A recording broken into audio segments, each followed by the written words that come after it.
Have we been looking at the wrong calendar to see God's timeline? When we look at the Jewish calendar, do current events become more clear? Today I have Mark Bills joining me on the show to share some incredible information about how the Jewish calendar influences our economy and so much more. For access to today's entire show, become a subscriber at endtimes.com for only $7 a month. And also want to remind you of my new book, Look Up. It's available now, and just visit the link below to purchase it. I'm Jimmy Evans. Welcome to the Tipping Point Show.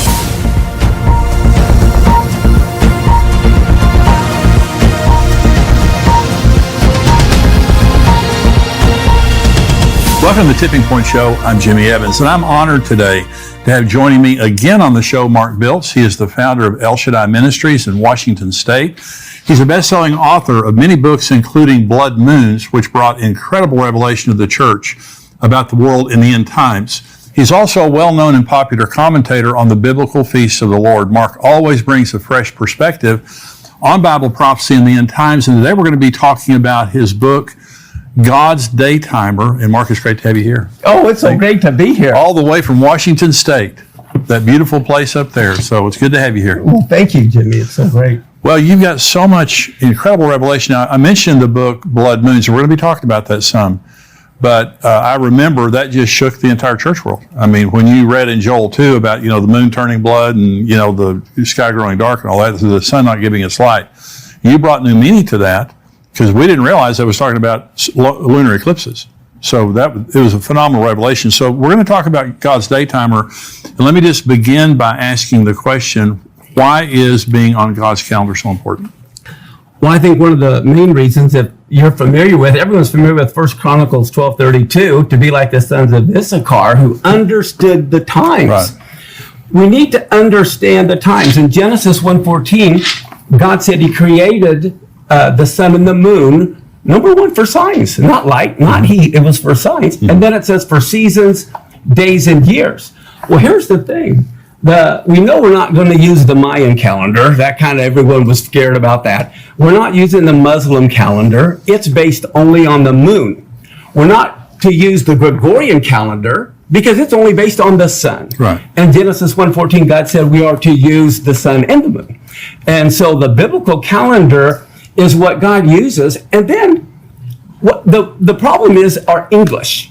When we hear the word seasons in Genesis 1:14, we think of winter, spring, summer, fall. Right. But the Hebrew word is moed, which means an appointed time.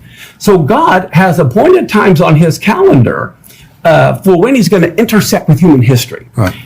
They were also called holy convocations, the festivals, which literally means a dress rehearsal. Wow. Now, do you want to be at the wedding of the Messiah? I do. Then we need to be at the dress rehearsal. Do you want to be at the coronation of the Messiah? That's right. Then we need to be at the dress rehearsal. Yeah. We need to understand those things. So it's phenomenal to me when you understand even Messiah's life, all the things that happened. One of the most horrible things that affects marriages is to have a child die. Right. Oftentimes there's a divorce or something happens when the child True. dies. And that's the most horrible thing to happen.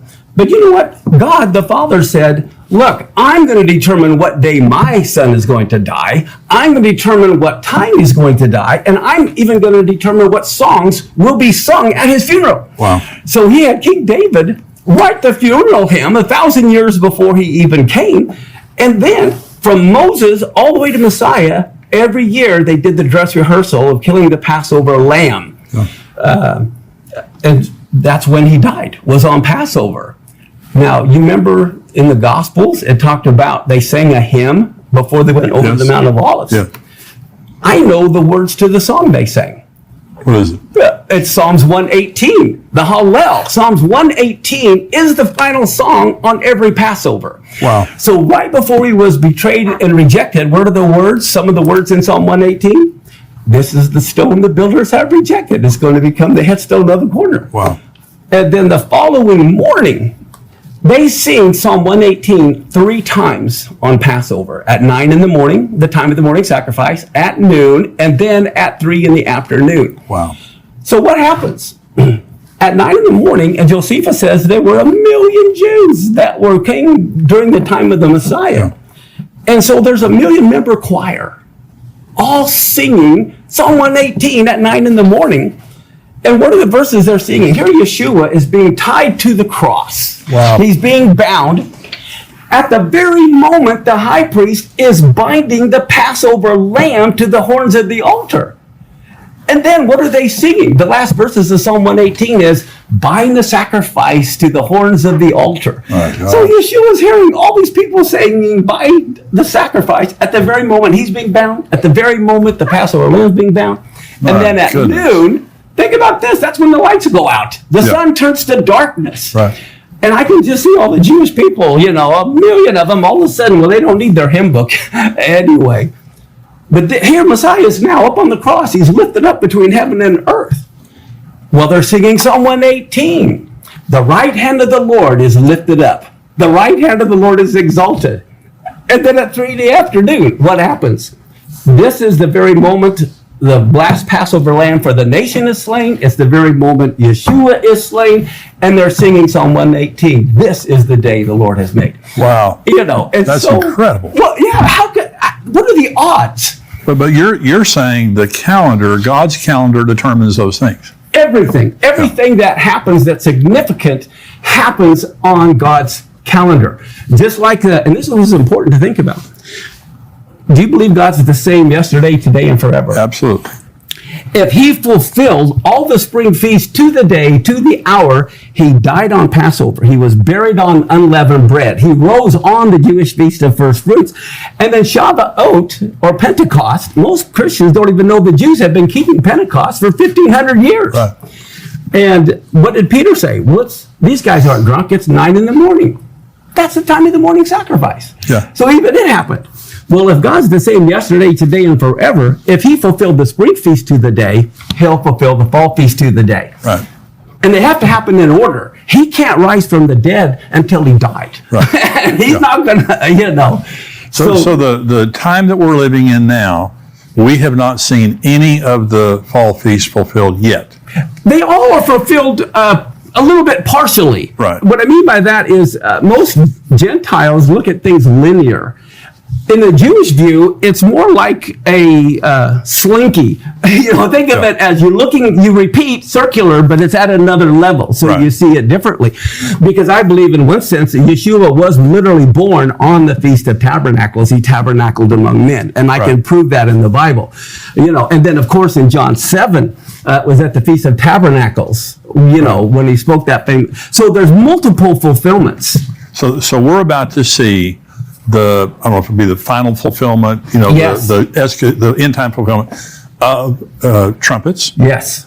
Of the Day of Atonement. Yes. And of tabernacles. Exactly. That's why you hear trumpets all through the book of Revelation. Yeah, exactly. And there's 7 trumpets. Could each trumpet happen on a different year?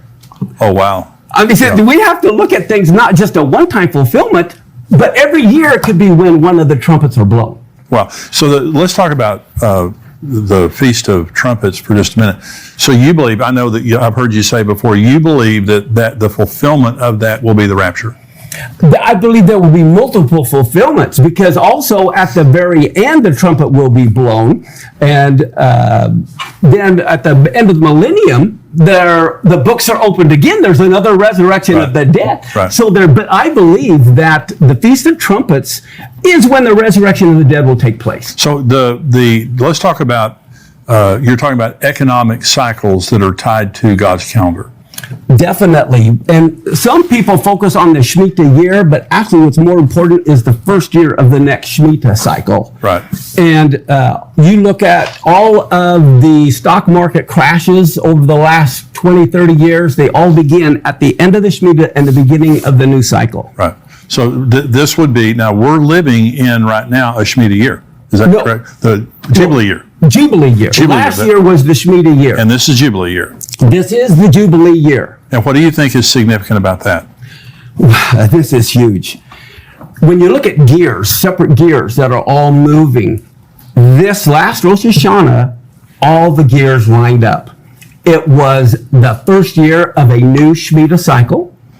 Okay, and that is the Feast of Trumpets. Right. Well, then Yom Kippur is when you declare the year of Jubilee. And so Yom Kippur was fulfilled, with the year of Jubilee being proclaimed. Then Tabernacles, every 7 years, you read in Deuteronomy, I believe 29, is the Hakel.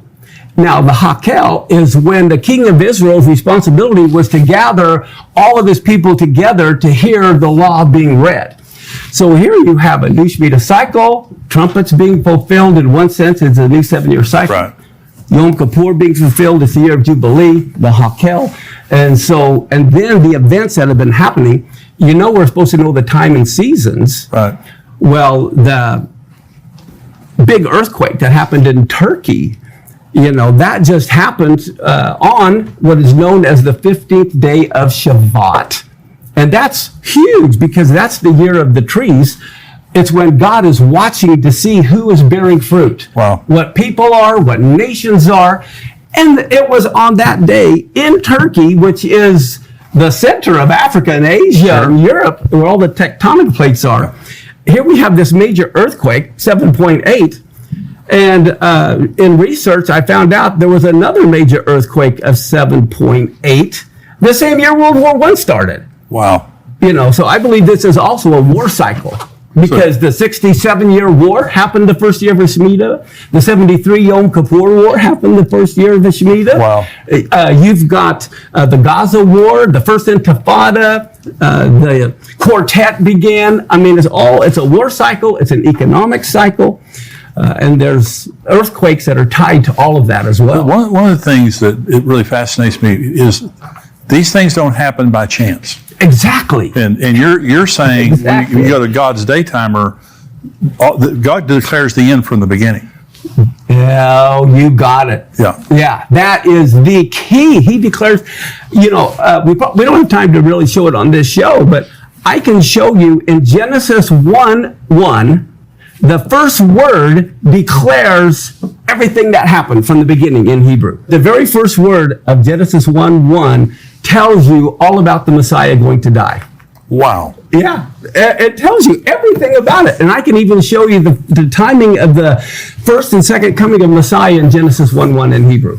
Good grief. Yeah, it's all there. It is all there, especially in the first word. So where do you believe that we are right now on God's calendar? Because this being a Jubilee year, it's a huge deal. Yes. Well, there won't be another one for 50 years. Exactly. And that's why this is so significant. Yeah. I have a list. I haven't showed you this. This is every Shemitah year and every Jubilee year all the way back to creation. Wow. And people can get it for free on our website.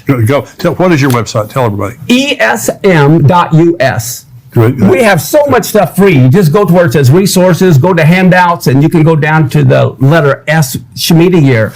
But for example, here we are right now in 20, every square is 7-year cycle. Right.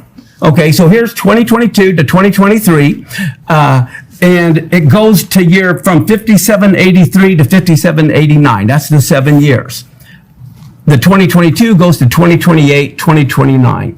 But that's how I have this chart. I show where the blood moons occurred. But you see, we became a nation, okay, in 1776. Well, guess what? That was right before Jubilee year. It so happens in 1776.